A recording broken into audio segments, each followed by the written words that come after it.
बच्चों, आज के संस्कृत के इस वीडियो में मैं सभी का स्वागत करती हूँ। और आज हम लोग पूरा करेंगे पाठ 6 विशेषण, जो पिछले वीडियो में हम लोगों ने शुरू किया था। उसमें विशेषण के बारे में हम लोगों ने बहुत सारी जानकारी प्राप्त की थी, बहुत सारे उदाहरण के माध्यम से उसको समझा गया था और कुछ प्रश्नों का उत्तर भी हम लोग देखे थे अभ्यास प्रश्न में जो दिए गए थे उनको। तो उसमें से हम लोगों ने 2 प्रश्न कर लिया था और आज हम लोग उसके आगे का प्रश्न पूरा करेंगे। तो शुरू करते हैं आज का ये वीडियो विशेषण, जिसमें से कि हम लोग प्रश्न को पूरा करेंगे। और इसमें प्रश्न में दिया हुआ है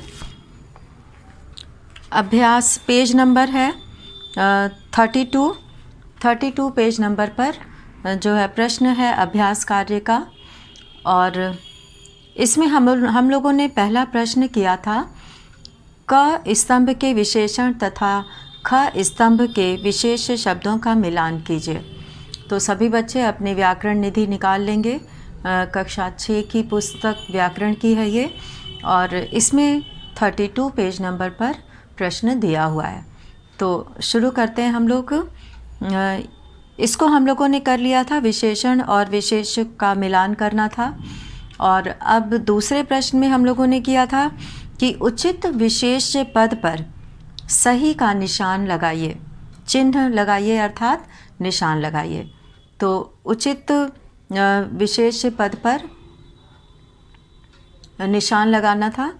तो इसमें जो है हम लोग अब तीसरा प्रश्न करेंगे, उचित विशेषण पद के द्वारा रिक्त स्थानों की पूर्ति कीजिए। तो इसमें हम लोग देखेंगे कि तीसरे प्रश्न में क्या पूछा जा रहा है। तीसरे प्रश्न में दिया हुआ है कि उचित विशेषण पद के द्वारा रिक्त स्थानों की पूर्ति कीजिए। उचित विशेषण पद के द्वारा रिक्त स्थानों की पूर्ति कीजिए। तो इसमें जो है वो जगह खाली दी हुई है और विकल्प दिया हुआ है, जिसमें से कि 2 विकल्प दिया गया है। जैसे पहला यहाँ पे दिया है वानरः, तो यहाँ पे चपलः और चपलाः, ये 2 शब्द यहाँ पे दिए हुए हैं। उनमें से हमें वचन को देखते हुए यहाँ पे विकल्प का चुनाव हम लोग वचन को देखते हुए करेंगे, किस वचन का करता है और उसके साथ विशेषण भी उसी वचन का होता है। तो विभक्ति वचन जो है वो उसी के अनुसार विशेषण का भी होता है। तो उचित विशेषण पद के द्वारा रिक्त स्थानों की पूर्ति कीजिए। तो इसमें जो है क यहाँ पर दिया हुआ है वानरः, और वानरः जो है वो एक वचन है। वानरः एक बंदर जिसका अर्थ है। तो वानरः में जो है यहाँ पर एक वचन होने से हम लोग यहाँ पर विकल्प भी एक वचन का चुनेंगे। तो उत्तर 3 में विकल्प दिया हुआ है चपलः। चपलः एक वचन है और चपलाः जो है वो बहुवचन है। तो यहाँ पर हम लोग एक वचन का विशेषण पद चुनेंगे। और उत्तर 3 में 3 के क में हम लोग खाली जगह में भरेंगे चपलः, ये खाली जगह में भरा जाएगा। और वानरः का जो विशेषण है चपलः का अर्थ होता है चंचल। तो चंचल चपलः वानरः अर्थात चंचल बंदर। और अब यहाँ पे दूसरा जो दिया हुआ है ख, जिसमें कली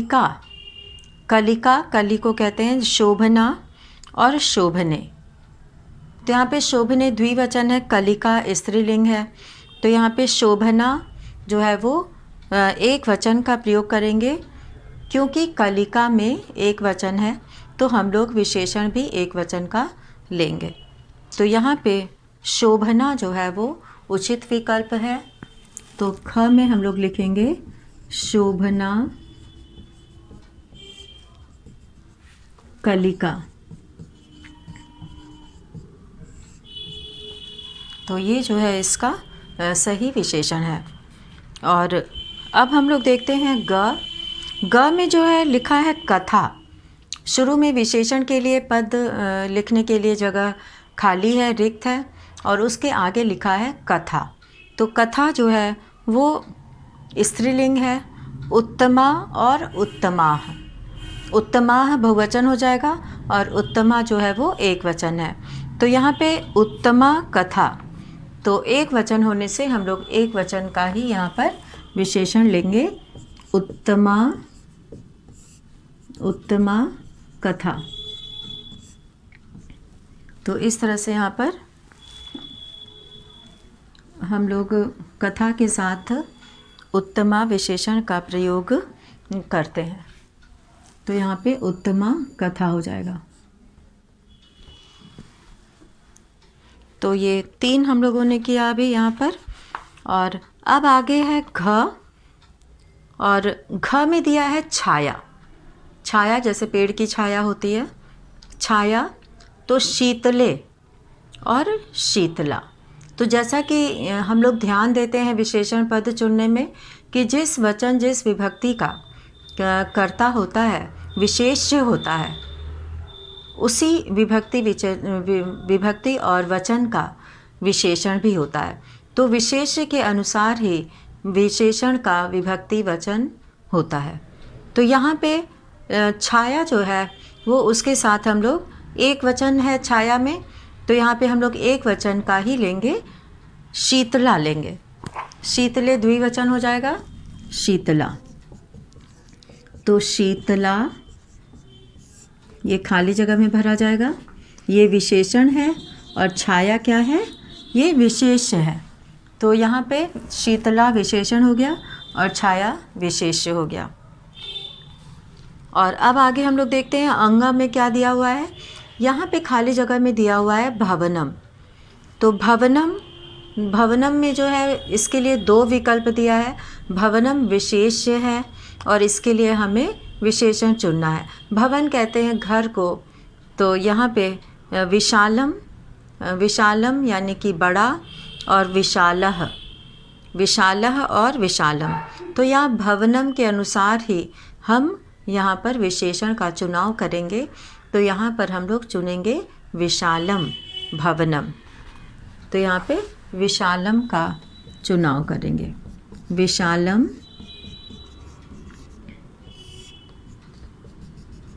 यहाँ पे विशालम भवनम।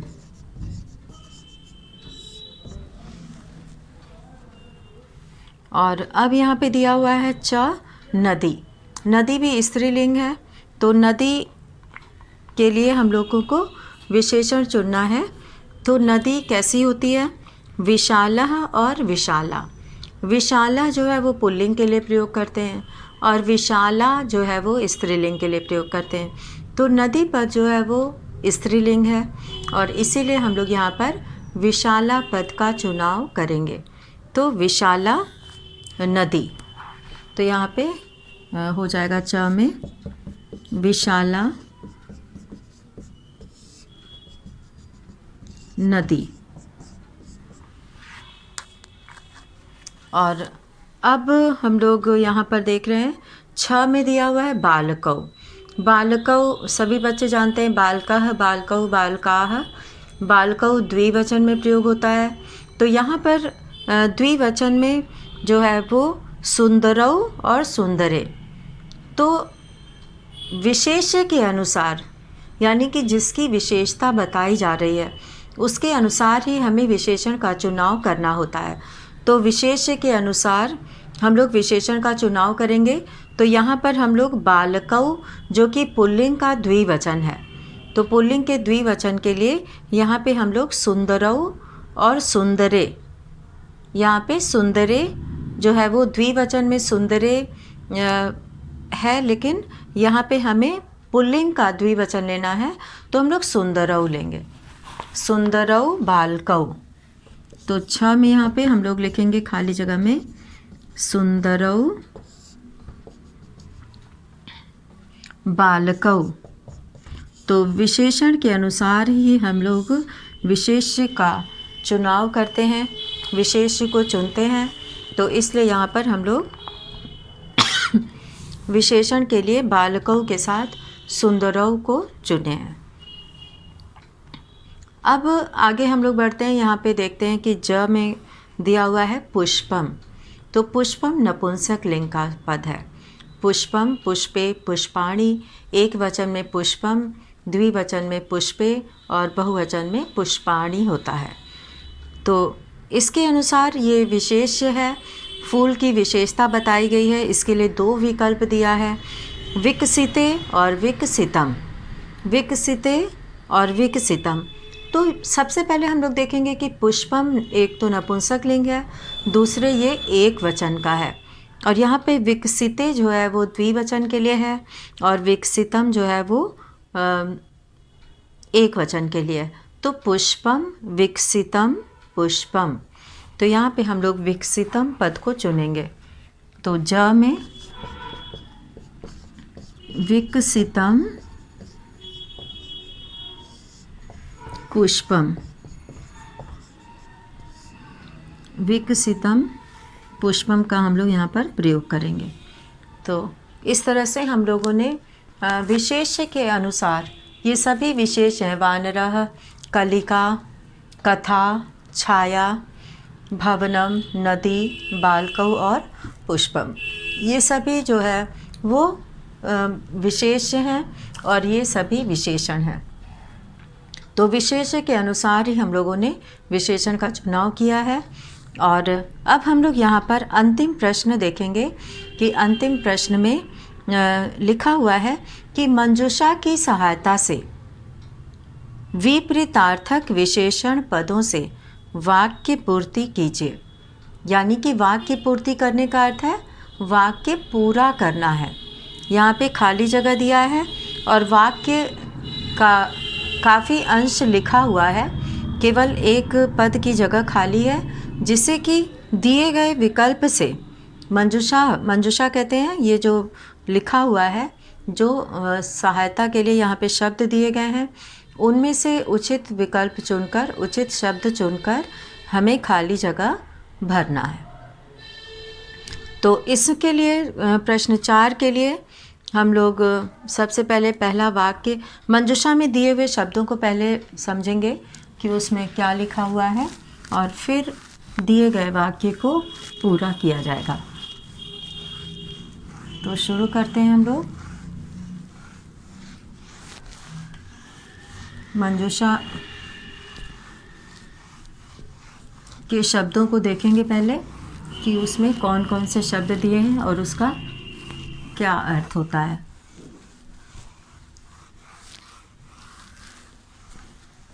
तो यहाँ पे हम लोग मंजूषा में पहले दिया है कृष्ण। तो कृष्ण शब्द जो है, कृष्ण पद जो है वो हम लोग रंग के लिए, काले रंग के लिए और कृष्ण भगवान के लिए प्रयोग करते हैं कृष्ण पद। तो यहाँ पे कृष्ण का अर्थ काला और कृष्ण का अर्थ होता है दुबला होना, और उष्ण का अर्थ होता है गरम, और सरला का अर्थ होता है सीधा साधा, सरल और सीधा साधा जो सीधे साधे प्रकृति का होता है, नेचर का होता है। और उत्तमाः कहते हैं अच्छे को। अच्छे लोग जो होते हैं, उत्तम लोग जो होते हैं, उनको उत्तमाः कहा जाता है। तो उत्तमाः मतलब अच्छे लोग, जिनकी सोच अच्छी होती है, जिनके विचार अच्छे होते हैं, वो उत्तम कहे जाते हैं। तो यहाँ पे क वाला जो दिया हुआ है, क में दिया है कि गजः स्थूलः भवति, गजः स्थूलः भवति मूषकः तु। यहाँ पे गजः मतलब हाथी, स्थूलः मतलब मोटा, भवति मतलब होता है। जब तक हम लोग वाक्य नहीं समझेंगे तब तक नहीं समझ में आएगा कि हमें आगे कौन सा शब्द यहाँ पर प्रयोग करना है। तो गजः स्थूलः भवति, हाथी मोटा होता है, स्थूल मतलब भारी शरीर वाला, तो स्थूलः भवति, भवति मतलब होता है।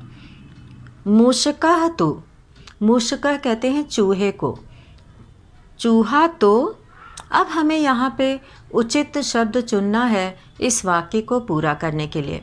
हाथी तो स्थूल होता है, स्थूलः भवति। मूषकः तो चूहा, तो यहाँ पे कृष्ण का अर्थ है काला, कृष का अर्थ है दुबला छोटा, और उष्ण का अर्थ है गरम, सरल का अर्थ है सरल स्वभाव वाला, सीधे स्वभाव वाला, उत्तमः का अर्थ है उत्तम। तो यहाँ पे कृषः मतलब कि जो कृषः मतलब जो दुबला होता है, छोटा होता है। तो यहाँ पे कृषः यानी कि वह पतला दुबला होता है। तो यहाँ पे मूषकः तो कृषः, कृषः का प्रयोग करेंगे। प्रश्न उत्तर 4 में, 4 के क में हम लोग खाली जगह में जो शब्द भरना है वो यहाँ पे लिखा जाएगा। तो क में हम लोग जो सही शब्द चुनेंगे वो है कृषः, यानी कि स्थूल मतलब मोटा और कृषः मतलब दुबला पतला। ख है चंद्रः शीतलः, चंद्रः मतलब चंद्रमा, शीतलः मतलब ठंडा, शीतल होता है चंद्रमा, शीतल होता है, उसकी किरणों में गर्मी नहीं होती है। जब चंद्रमा निकलता है तो उसकी किरणों में ठंडक होती है, गर्मी नहीं होती है।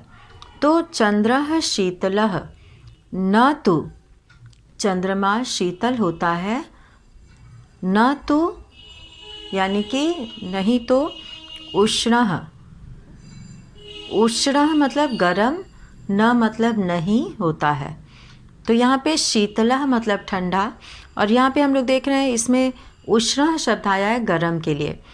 तो यहाँ पे इस पहले वाले क में स्थूलः का विपरीतार्थक विशेषण कृषः हो गया, और शीतलः का विपरीतार्थक शब्द विपरीतार्थक पद जो है वो विलोम को कहा जाता है। तो यहाँ पे शीतलः का अर्थ है ठंडा और उष्ण का अर्थ है गरम।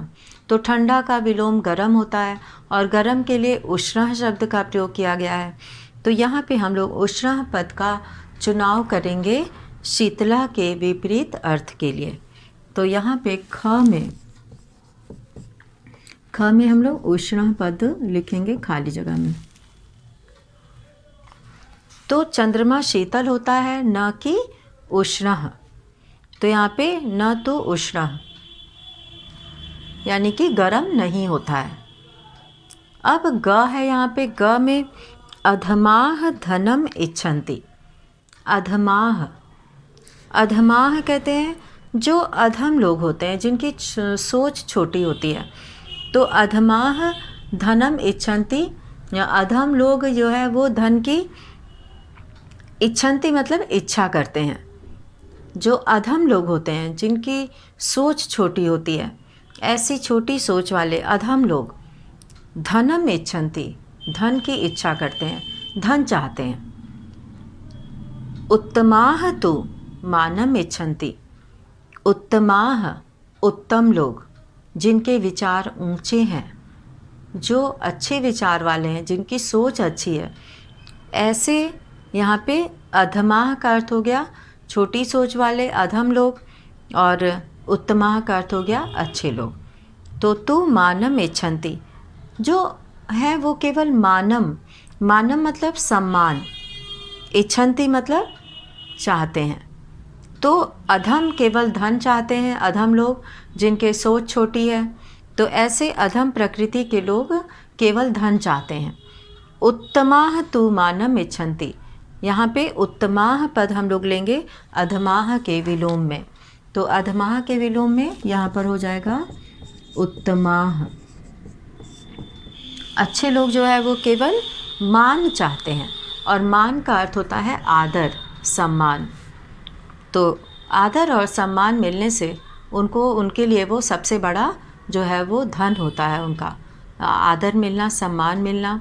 और जो छोटी सोच वाले होते हैं, तो ऐसे अधम प्रकृति के लोग केवल धन चाहते हैं, तो उनके लिए मान सम्मान का कोई मतलब नहीं है। तो यहाँ पे अधमाः का विलोम हो गया उत्तमाः, विपरीतार्थक पद हो गया उत्तमाः।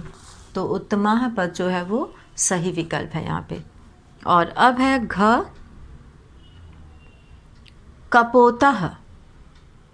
कपोतः कहते हैं कबूतर को, कपोतः मतलब कबूतर। श्वेतः भवति, श्वेतः मतलब सफ़ेद, श्वेतः का अर्थ होता है सफ़ेद, भवति मतलब होता है। तो कपोतः श्वेतः भवति, कबूतर सफ़ेद होता है। काकः तु, काकः मतलब कौवा, तो यहाँ पे कौवा कैसा होता है, उसके लिए कौन सा शब्द यहाँ पे सही होगा? कृष्णः काला, कृशः दुबला, उष्णः गरम, सरलः सीधा साधा, उत्तमाः उत्तम, उत्तम यानी कि अच्छी सोच वाले। तो यहाँ पे कृष्ण जो है वो काले रंग के लिए आता है। तो यहाँ पे रंग की बात हो रही है, वर्ण की बात हो रही है। तो कपोतः श्वेतः भवति, कबूतर सफ़ेद होता है। काकः तु, कौवा तो, अब कौवा किस रंग का होता है? सफ़ेद का विलोम क्या हो गया? काला। तो ये श्वेतः का हो गया कृष्णः। तो यहाँ पे हम लोग घ के लिए जो विकल्प चुनेंगे वो हो जाएगा कृष्णः। तो कृष्ण पद जो है वो सही विकल्प है। श्वेतः का विलोम हो जाएगा कृष्ण, तो श्वेतः कृष्ण।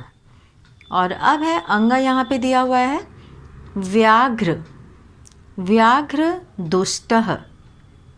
यहाँ पे व्याघ्र कहा गया है शेर को, दुष्टः दुष्ट होता है। अजः तु, अजः मतलब यहाँ पे बकरी, अजः तु यहाँ पे सरलः, सरल मतलब सीधा साधा होता है। तो यहाँ पे दुष्टः का हो जाएगा सरलः। तो अंग में हम लोग यहाँ पे करेंगे दुष्टः का सरलः। तो ये जो है खाली जगह में ये सब भरा जाएगा, ये सब खाली जगह का है शब्द।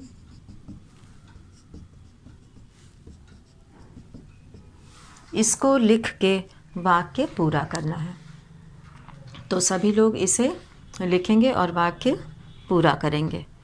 तो यहाँ पे विशेषण को समझने के लिए तरह तरह के प्रश्न दिए गए हैं इस पाठ में, और ये बहुत ही रुचिकर प्रश्न हैं, और इससे हमें समझ में आ जाता है कि किस तरह से विशेष्य के अनुसार ही हमें विभक्ति और वचन जो है यहाँ पे लिखना होता है, विशेषण चुनना होता है।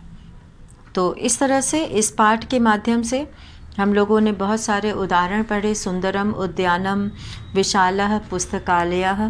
तो जिस लिंग वचन का रहता है विशेष्य, उसी लिंग वचन विभक्ति का जो है विशेषण भी होता है। तो इसमें हम लोगों ने ये जाना कि संज्ञा अथवा सर्वनाम की विशेषता बताने वाले शब्द को विशेषण कहते हैं। जैसे सुंदर, शीतल, विशाल, बहुत सारा जो है, सरलः, उष्णः, कृशः, तो ये सब जो है वो विशेषण के उदाहरण हैं। और इसमें लिंग के अनुसार विशेषण का प्रयोग होता है, वचन के अनुसार होता है और विभक्ति के अनुसार होता है। तो विभक्ति के अनुसार जैसे प्रथमा विभक्ति का विशेष है काकः, तो उसमें हम लोग विशेषण भी लगाएंगे प्रथमा विभक्ति का। जैसे अगर हम लिखते हैं कि चालाक कौवा, तो चतुरः काकः, तो चतुरः पद भी जो है वो एक वचन का होगा, प्रथमा विभक्ति एक वचन का होगा, क्योंकि विशेष भी प्रथमा विभक्ति एक वचन का है, काकः। और इसी तरह से जो है अलग अलग विभक्ति वचन का प्रयोग किया जाता है। तो आज हम लोग इसके सभी प्रश्नों को पूरा किए, और इसके बाद हम लोग पाठ 7 का संख्यावाचक पद के बारे में, संख्यावाचक शब्द के बारे में हम लोग जानेंगे। और संख्या 1 से 20 तक सभी बच्चे सीख चुके हैं, और इसके बाद इसका किस तरह से प्रयोग होता है ये आज हम लोग देखेंगे। तो सभी बच्चे विशेषण पाठ का जो है अपनी किताब में, व्याकरण की किताब में ही इसे पूरा करना है, अलग से किसी कॉपी में नहीं लिखना है। तो इसे जो है वो सभी बच्चे विशेषण के प्रश्नों को भरेंगे व्याकरण निधि पुस्तक में। और इसके बाद हम लोग जानकारी लेते हैं थोड़ा संख्यावाचक शब्दों का प्रयोग। यहाँ पे पाठ 7 का है और इसको हम लोग करते हैं संख्यावाचक शब्द।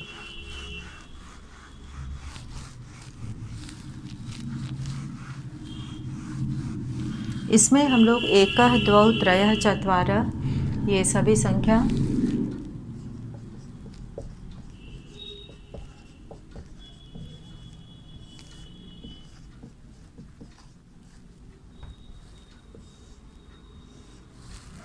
यहाँ पे संख्यावाचक शब्द और पाठ हो जाएगा। ये पाठ 7 में दिया हुआ है।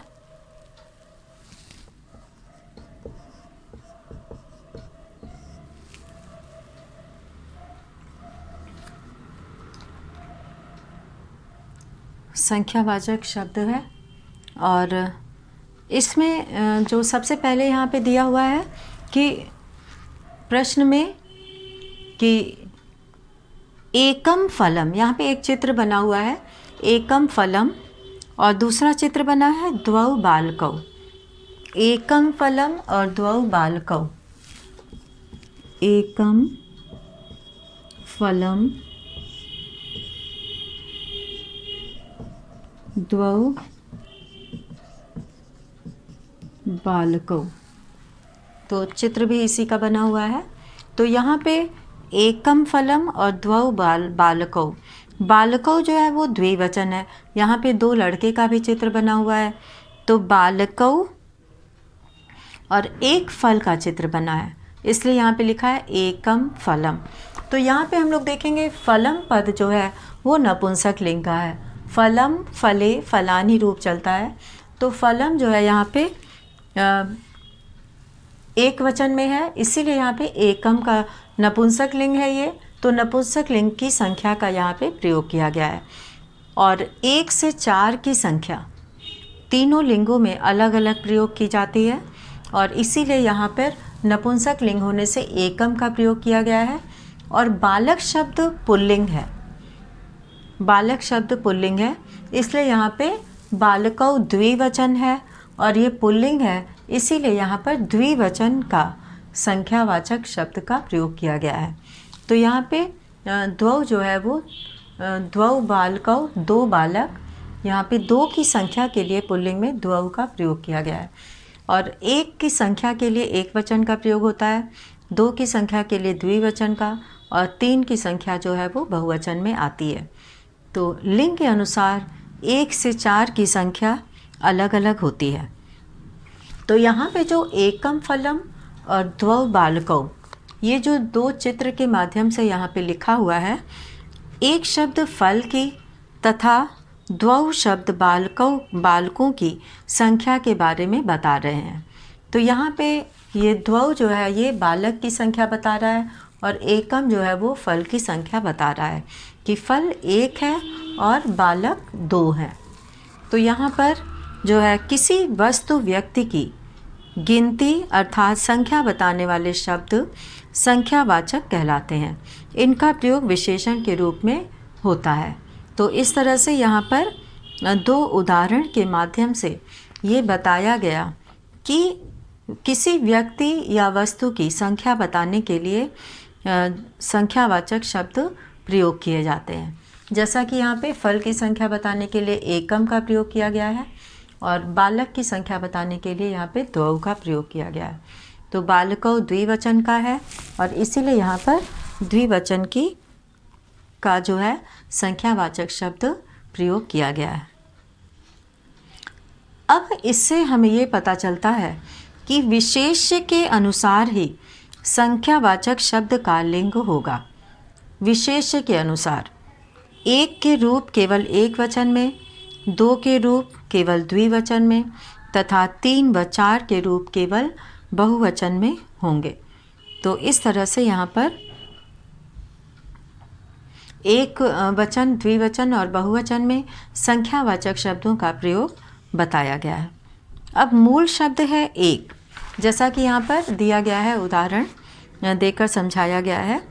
पुल्लिंग, स्त्रीलिंग और नपुंसक लिंग में यहाँ पे मूल शब्द,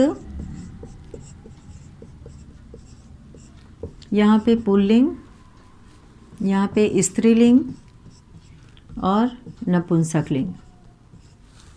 तो यहाँ पर ये तीनों लिंग यहाँ पे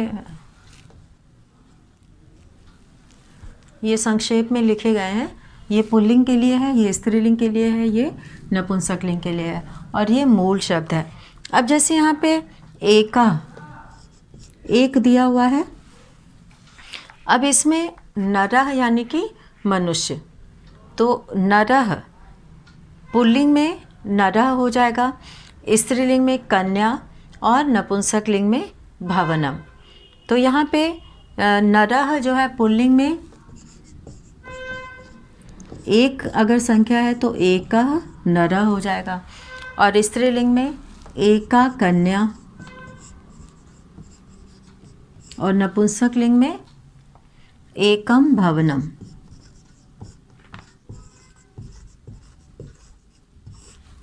एकम भवनम। तो ये यहाँ पे इस तरह से प्रयोग हुआ है।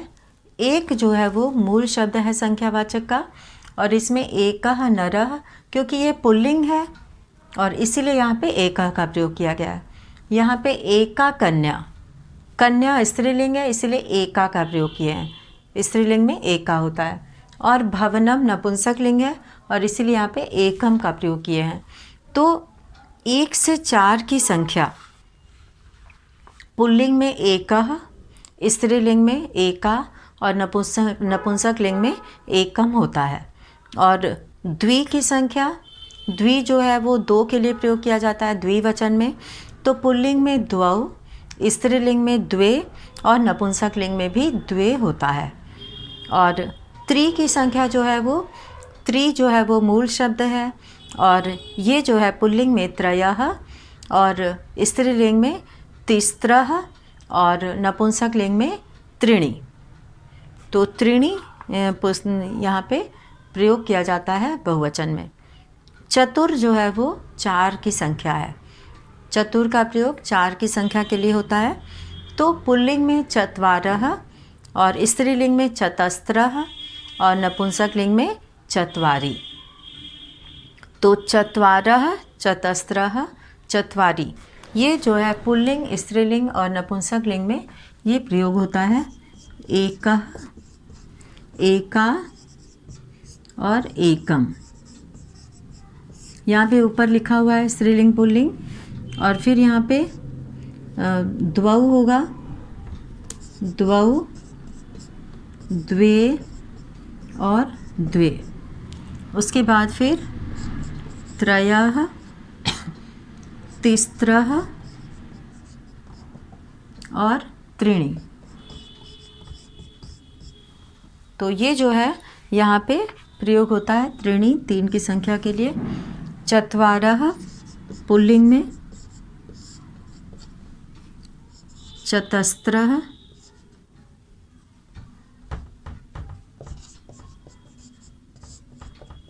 और चत्वारि। तो यहाँ पे जो है प्रयोग होता है इस तरह से। तीनों लिंगों में ये 1, 2, 3 और 4, ये जो संख्यावाचक यहाँ पे संख्या दिया हुआ है, नंबर दिया हुआ है 1, 2, 3, 4, इसको पुल्लिंग में एकः, स्त्रीलिंग में एका, नपुंसकलिंग में एकम। 2 की संख्या को पुल्लिंग में द्वौ, स्त्रीलिंग में द्वे, नपुंसकलिंग में द्वे। और 3 की संख्या को पुल्लिंग में त्रयः, स्त्रीलिंग में तिस्रः और नपुंसकलिंग में त्रीणि। चत्वारः, 4 की संख्या को पुल्लिंग में चत्वारः, स्त्रीलिंग में चतस्रः और नपुंसकलिंग में चत्वारि। तो इस तरह से यहाँ पे प्रयोग होता है, जैसे कि एकः नरः, द्वौ अश्वौ, त्रयः गजाः और चत्वारः सिंहाः। ये जो है पुल्लिंग में हो गया। और स्त्रीलिंग में 2 की संख्या के लिए एका, 1 की संख्या के लिए एका कन्या, द्वे चटके, तिस्रः मालाः, चतस्रः कलिकाः।